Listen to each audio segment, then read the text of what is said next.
బతుకుతాడా ఆయన జల్లి తీసుకోరా కార్ యాక్సిడెంట్ అయింది.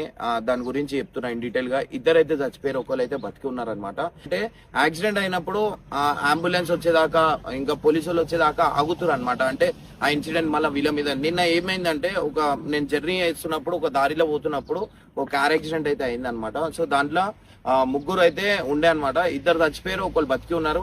ఎవరైతే అంబులెన్స్ డ్రైవర్ అయినా నాకు ఏమన్నాడంటే ఆగు వస్తున్నా కదా, అరే ఆడ మంచి కోపం కొట్టేంత కోపం వచ్చింది కానీ నేను ఏమనలే. ఎందుకు మనం చేయొద్దు అని చెప్పి కాముషున్నా, ఎందుకంటే ఆ మనిషి ప్రాణం కాపాడాలని చెప్పి.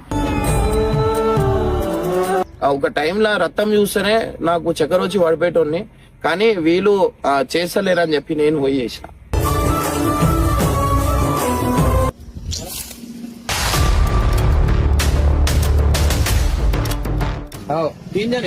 ముగ్గురు ఉన్నారన్న, ముగ్గురు ఉన్నారు.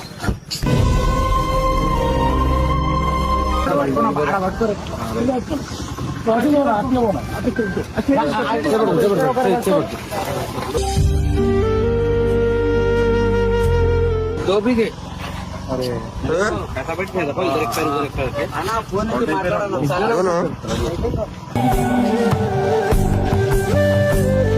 బతుకుతాడా ఆయన జల్లి తీసుకోరా ఫోన్ తర్వాత మాట్లాడు. ఆయన బతుకుతాడు,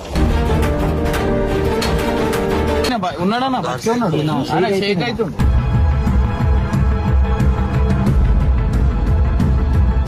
అన్న లేపన్నా, ఏదో ఒకటి అయితే లేపు.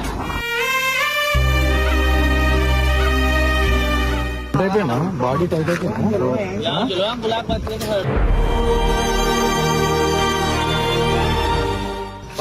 వాళ్ళు గుద్దుకున్నాయన్నా. దాకి వచ్చేసింది. ఇప్పుడు ఒకటే బండి ఉంది ఇక్కడ.